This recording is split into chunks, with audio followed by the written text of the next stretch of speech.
Our goal here is to use our B2B to de-anonymize website visitors so we know who's looking at our website. We're capturing that information, generating personalized videos, and then sending them out in a 3-step email sequence. I'm going to just walk through how we set it up because a few people have scheduled time in my calendar, so I figured it's just easier to do one for everyone. But basically, we have this set up in Clay, and we're using the RB2B webhook here, so you can just grab that from RB2B. And then this sends all of the information that RB2B can capture about website visitors directly into Clay. And then from here, I just broke these up into columns because I like looking at it. Like you don't need to do this, but it also helps identify where there isn't data and just get a high level picture of what's going on. So we're taking the data from the webhook and mapping it, from here into email, first name, job title, company name, website URL, so we can see this.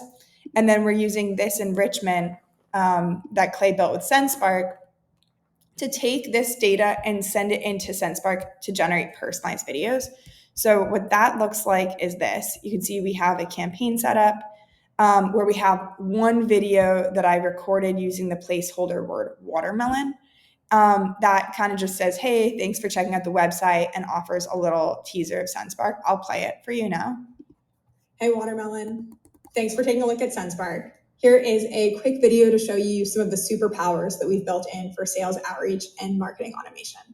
Like many video platforms, I'm not going to play the whole demo, but I just want to show you an idea of how we're doing that little personalized intro, and then we're showing a demo. Because again, remember, these are people that maybe don't know a ton about SendSpark. They've just been to our website once. So we have this set up. We're using voice coding to automatically replace watermelon with a viewer's first name. And then we also customize this share page. So there's a little bit of personalization here. It's going to say, hey, first name. We have other variables that can be supported. And then I'm pushing people to either sign up for a SendSpark account or book a demo and this isn't just my calendar, it's the whole team calendar. So we have this going. And then you can see some of the videos that have been generated. So obviously not saying watermelon, we are saying people's names. Hey, Meta. Thanks for taking a look at SendSpark. Here is... Hey, Kyle. Thanks for taking a look at SendSpark. Here is a quick video and you can see these are coming in like all of the time because as people visit the website, our B2B is identifying them and then just pushing them into this Clay automation. So we have the webhook, we have the data, we have the SendSpark video. Last step, we're adding them to the sequence in SmartLead. And again, there's a really nice native integration with SmartLead and Clay here. So this is really easy to push people in. The way we have it set up, I'll show you. We have a 3-step campaign. So email 1 is just like, awesome, see you on our website.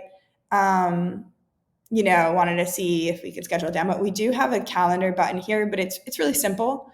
The second email is the one with the video. So this is where we have that personalized video in here. And this is unique to us, right? Like a lot of times when people check out SendSpark, they're comparing us to a competitor. So I want to make it instantly obvious, like how we're better. But I think, this is flexible for different people, what your next email is. And then the third one is just a customer case study. And I wanted to keep it simple because I'd rather do multiple 3-step sequences, if maybe they visit now and come back in 6 months than sending so many emails that people unsubscribe now. So we have this going.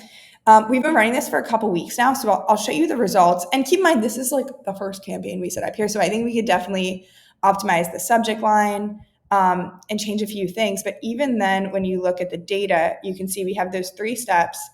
And open rate, I think, could be higher. That's where I'd want to play with the subject line for sure.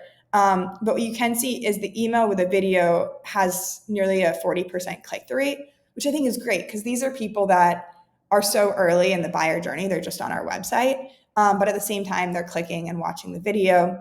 About 10% reply rate to both the first and second email. But again, the open rate's a little bit low. We got to play with that. And also there's some bounces, which makes sense because we're just scraping the leads from RB2B. As we update this, the next steps are definitely going to be verifying emails before sending it out, as well as updating the subject line. And it's the same subject line for all of them. But either way, I think this can be really helpful. I think there's also other ways you can personalize it, right? We're saying that sending the same campaign to everyone, but I would like to to kind of make this a little fancier based on pages people visit, and also do a better job of filtering out current customers.